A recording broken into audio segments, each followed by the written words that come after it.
everybody, welcome back to another reading. Today we're taking a look at the case of Madison Scott, who went missing on the 20th of May in 2011. She had gone to a party at Hogback Lake in BC. Originally she's from Vanderhoof, BC, so not that far away. She had gone there with a friend of hers. During the evening, the friend apparently fell in the fire somehow, and she decided to go home. Madison decided to stick around, at least that's what we've been told. She decided to stay at the campsite. And the next day, they hadn't come back yet. I do believe that I read somewhere, I'm not really sure if that's true or not, but I believe that the friend came back for her pillow and found that the truck was still there and the tent was still up and zipped up. And then the following evening, a Saturday evening, there was another party which was bigger than the one from Friday night, and somebody fell on the tent at that point as well, and nobody had seen Madison there as well. I think I saw someone say that the sister was also at this second party, but she didn't actually want to say anything about it because apparently she was still underage and wasn't supposed to be drinking. Not sure if that's true or not. It seems a bit unlikely. I mean, well, it's possible, but it just seems a little unlikely. If you know that your sister's missing and you see that your sister's tent and her truck are there, but your sister's not at the location where she was last seen, I think I would, in her stead, at the very least, send a message like, hey, I heard that all her stuff is still at the campground, something along those lines, and then maybe explain later how I heard and stuff like that, but initially just like try to get some news out there. But okay, she didn't do that. That doesn't have to mean anything in particular, just that she didn't do that. So we don't really know a lot about it, about what happened to her. There was apparently a group at the first party on Friday that was consisted of a few people that they didn't know, and I think they also asked her to go with them, which she declined. And the entire area has been searched repeatedly in many different ways. Even boats with sonar have gone onto the lake to try and see if there's anything on the lake bed. And they've gone in the air, through the forests, any type of way that they could have gone to look for her, they have done. And they are still very active to this day to try and get this case solved. But so far, we've had no luck. Now, the area that Hogback Lake is a very foresty, mountainy area. I believe a lot of different lakes. There's also a lot of different roads leading in and out there, like trails that were not part of the official highway, and where people could disappear. It's apparently also an area in BC where there was a lot of where there is maybe a lot of gold rush stuff still standing around, like cabins, stuff like that, and cabins from trappers that were no longer in use.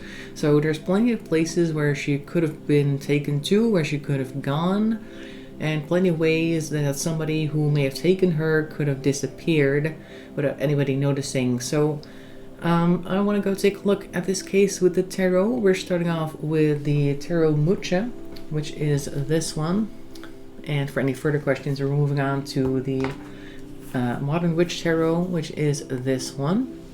So as per usual, I'm just going to start shuffling the cards. When I have enough cards that fill the screen, we're going to take a look at what we've got. So without much further ado, let's go.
There. Alright, that went pretty quickly actually. Normally it takes about 5 minutes, but I think we were done in about 3 or something. Not much more than that. So we got a lot of cards very quickly, and we started off with the 5 of Swords and the Swords, Ace of Swords in reverse. Let me grab these two.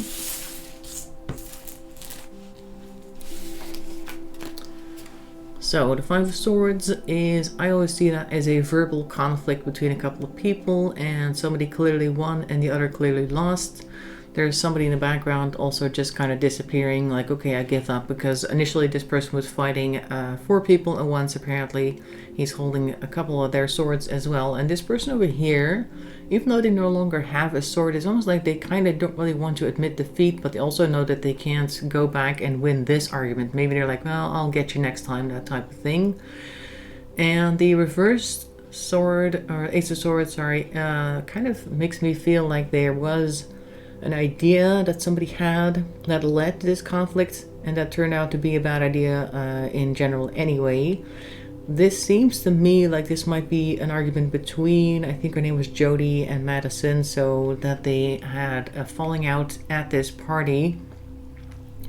And then we have the Sun over here and the 8 of Swords next to each other, which is interesting because the Sun is normally like somebody is vibrant, somebody is the winner, not necessarily a 6 of Wands energy, but more like somebody is the shining lights in people's eyes. And it could be that perhaps, let me just grab these two actually before I continue,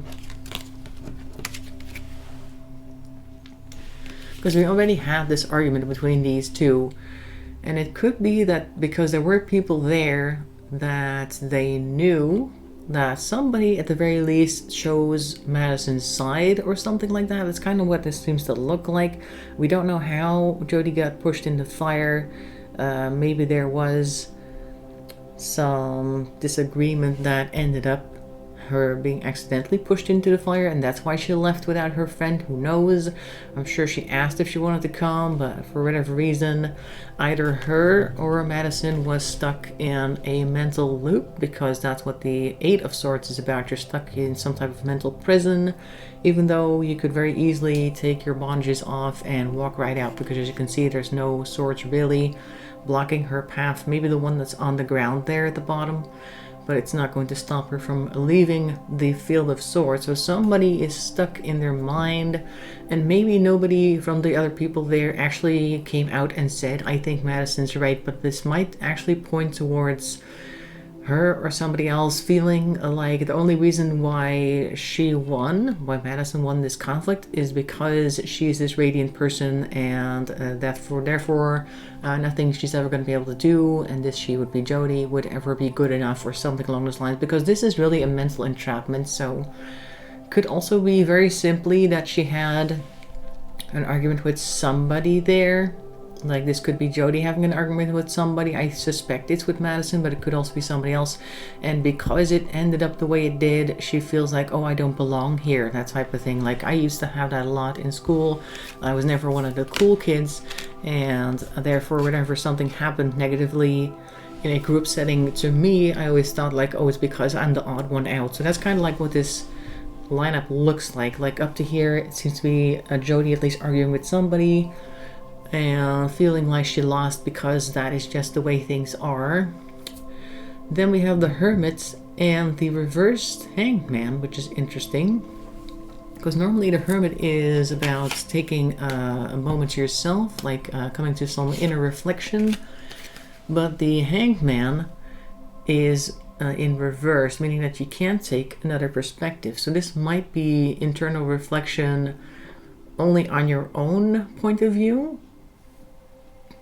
And in that sense, it could be a continuation of these first 4 cards that we had. So this is possibly old Jody up here, leading to her leaving, feeling introspective, just feeling like she needs to go and kind of like cower back in her own corner and work things out for herself, but not from anybody else's perspective, just stubbornly sticking to her own story and her own guns.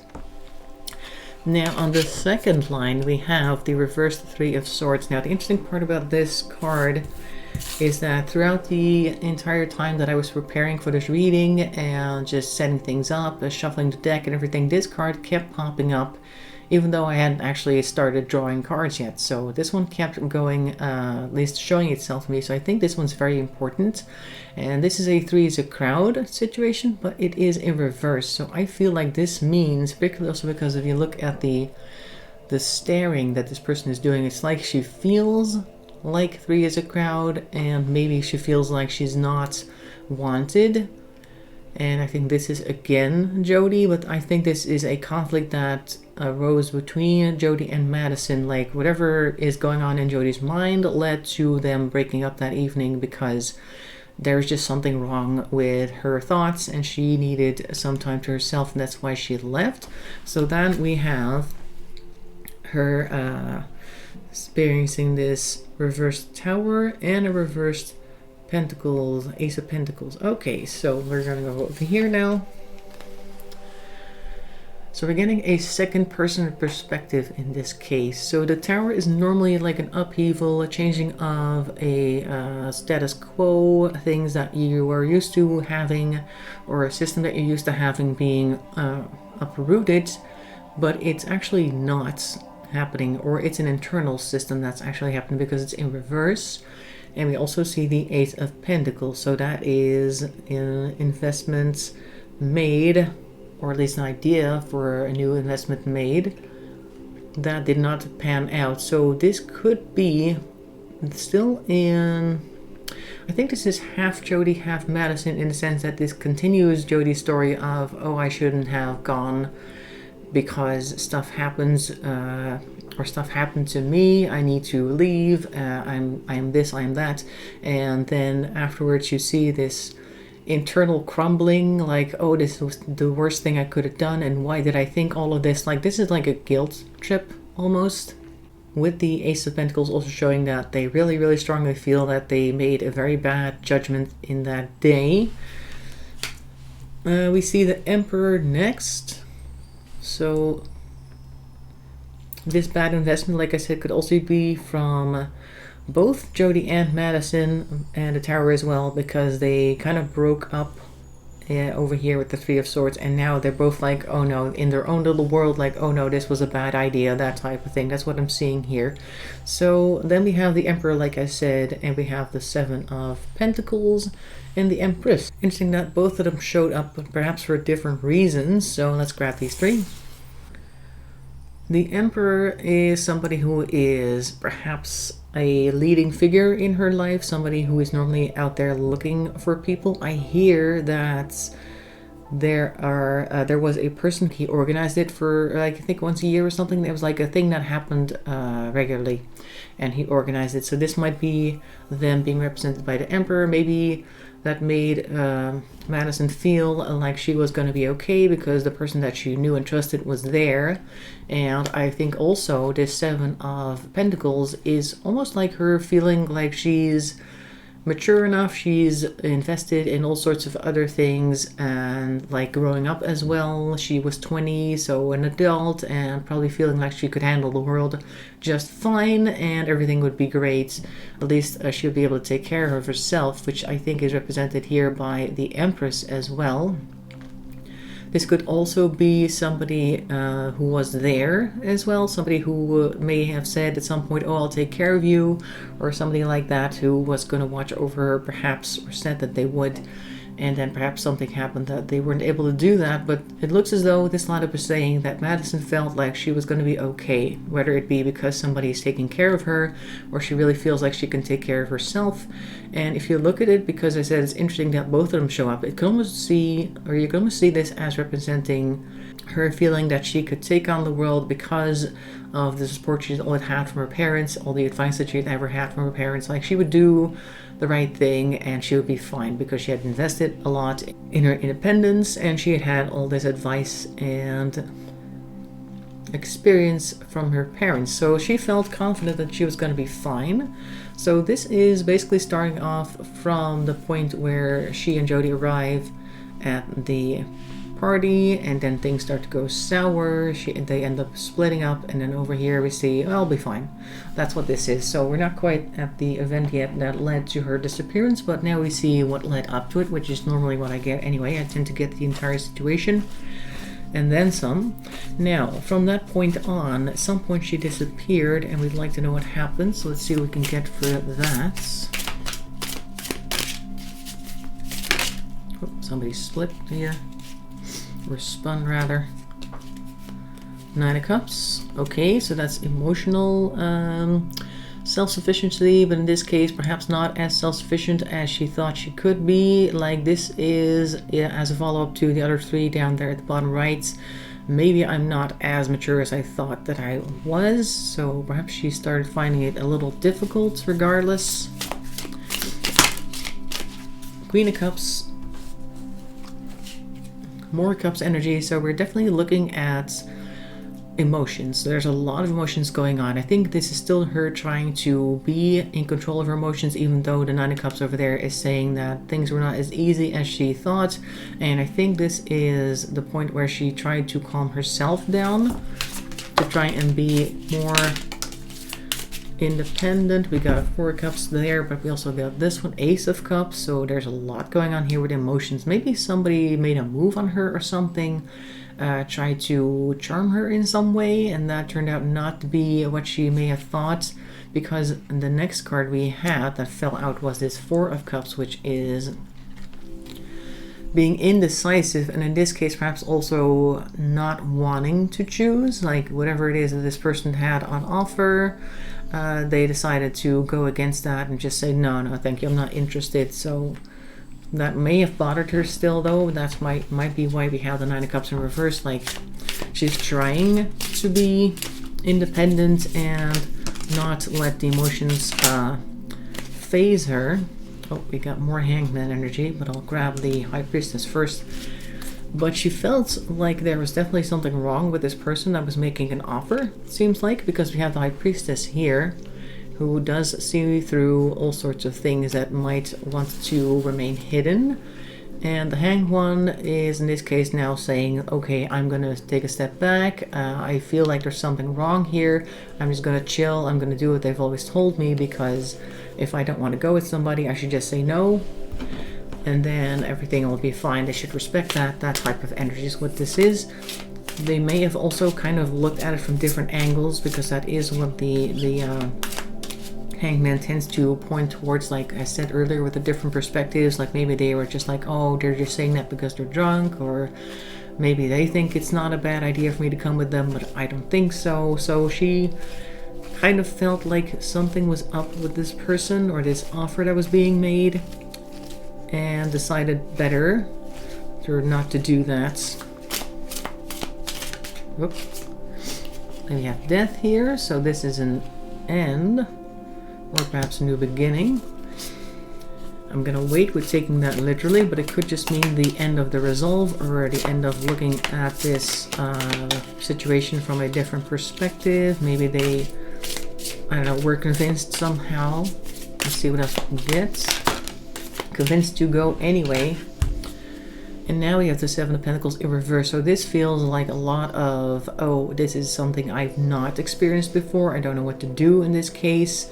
So whoever made that offer may have made an offer that they can't refuse, and they don't know how to handle that. Maddy didn't know how to handle that because all of her preparation did not prepare her for that. Strength is waning, so whatever it is that this other person or persons were trying to get her to do, she was not able to resist. And we have a Knight of Pentacles, which points towards somebody who is very methodical and well prepared as well. So this might mean that the reason why she couldn't say no to whatever this offer may have been is because this person had prepared this beforehand. Not sure if they were looking for her in particular, but it almost looks like they overwhelmed her, because the Death card and the Seven of Pentacles seems like an end of preparations here, and something that you can't handle, and the strength is waning. They were unable to resist. We're unable to resist this Knight of Pentacles. Hang on, we got two cards right now. we've got this one, which is the Two of Swords. That's being of two minds, but in this case, perhaps a one-track mind. Don't know whose yet, but we'll see. And we have the Emperor. Okay, so whoever may have come across and made a suggestion to her may have done so pretending to be some type of authority figure or some type of, just somebody who she could trust perhaps, but they had ulterior motives, and that may have made her doubt and made her lose her resolve here, because she may have thought like, oh, I should be able to trust this person, so why am I feeling like there might be something wrong here? And then we have the Page of Wands, which is head over heels initiatives, and in this case not for the better, so that is probably the point where she decided, you know what, let's just do it, I'm pretty sure it's fine, which turned out to be a bad decision. Now let's see what else. Alright, so whoever that was not charitable with her at all, because we have the Six of Pentacles in reverse, so their intentions were not good, and she, however keen she may have been to there maybe being something wrong, was not able to resist the advances regardless. So this is the point where she probably gets taken by somebody, it seems to be. Let's see what else we have, what comes next, because like, oh, you wanted to flip? No? Okay. Because this is just the part leading up to what looks like an abduction. You first. Yeah, here we go. Abduction, Six of Swords. So this is the point where she's actually being taken against her will because it's in reverse. And we have here, this looks like a Knight of Pentacles. This looks like the Knight of Wands. So this is somebody charging off ahead and in the wrong direction. Because normally the Knight of Wands is somebody who's very fiery and just kind of probably has the heart in the right place, but just charges off way too fast, like head over heels, just thinking that whatever action comes to mind needs to be taken immediately, that type of thing. But in this case, it looks like bad intentions were attached to those actions, and it kind of matches the rest of the lineup that we've gotten so far. So whatever it is, they took her to wherever they wanted to go and did whatever they wanted to do.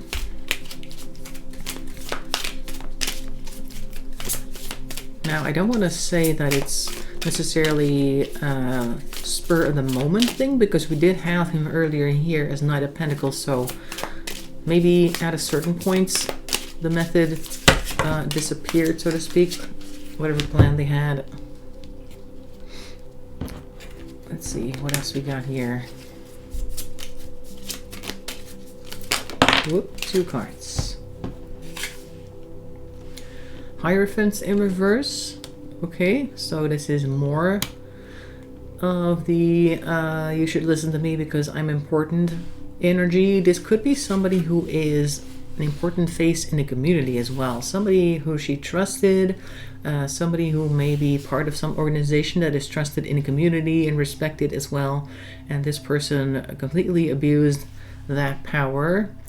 Then we have the Queen of Wands here. This seems to me like this is Madison fighting back, I believe, because the Queen of Wands is a very feminine energy, obviously, but also somebody who's very fiery of themselves. And I think this points towards her saying, hang on, you can't do this type of thing to me. I don't care what your station is, but this is not right, that type of thing. So even though he tried to lord over her with his position, she decided that she wasn't going to go aboard with that, or at least not along meekly. And then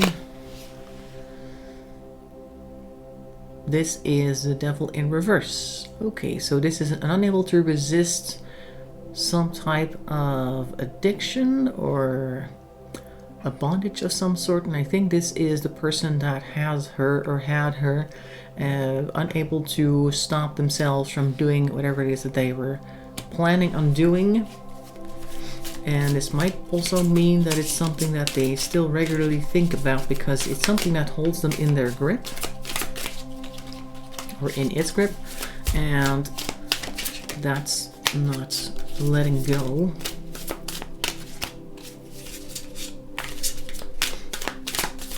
might also point towards the fact that she is still on his mind to this day.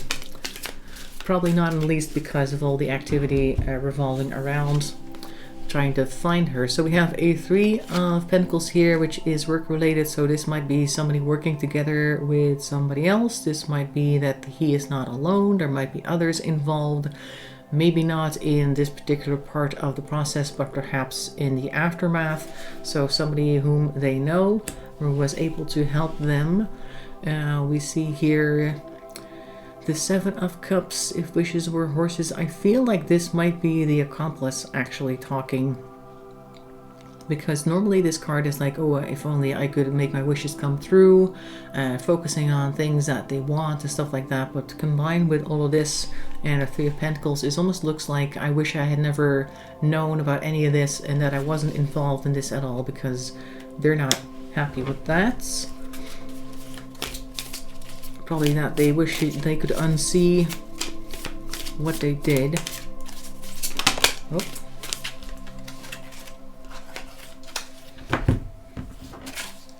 Okay, we've got here, this looks like the Star, that's right.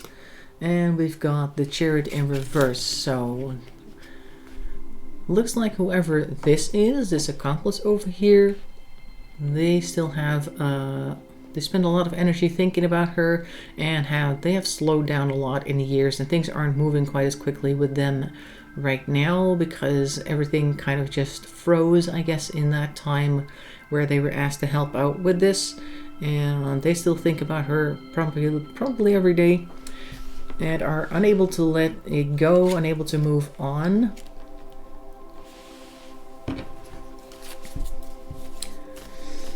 Let's see if we can find anything about whether we're going to find Maddie at all, because so far we're only really seeing what happened, but we don't know where she is. Let's see if we can find out if we're going to locate Maddie.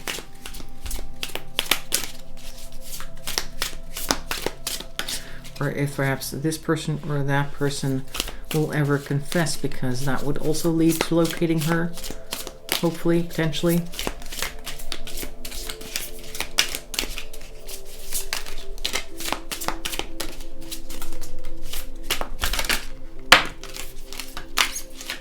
Whoop, no, yes, okay.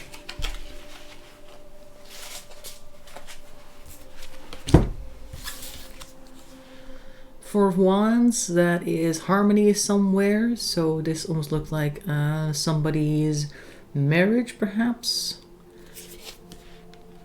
Let's see now, because there might be other cards to point towards this. Page of Pentacles, so that is hastily made investment, so maybe they quickly got married after this all happened. And the 7 of Cups again. This is them... yeah, this is basically the continuation of this as well. Like the 7 of Cups is back. So I think this is the accomplice that we're talking about. After this happened, they quickly settled down, perhaps thinking that that would perhaps make it so they would no longer think about her, but they found that not to be true because we still have the 7 of Cups here. It's only, this time it's in reverse. So I feel that it's kind of like a metastasizing, like he thought that it was bad before, and now that he's actually trying to get married and have his own life, there is this sense of guilt maybe that's nagging away at him.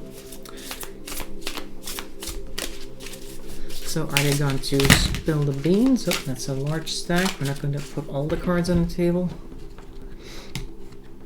Are they going to spill the beans about what happened?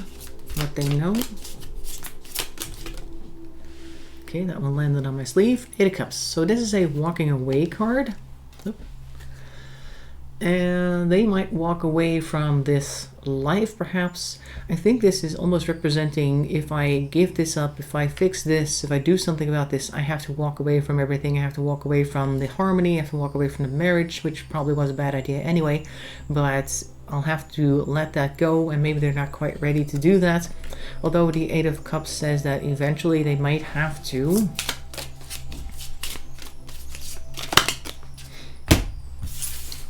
Okay, and the Lovers in reverse. Yeah, so their marriage is on the rocks and they're not doing too great. So maybe eventually they will have no choice but to come forth and actually talk about what happened that day, because the accomplice in any case cannot let this go. I don't know about the perpetrator themselves. This doesn't look like the perpetrator's energy, because we started off with the accomplice over here, and the Seven of Cups kind of ties these two little groups together.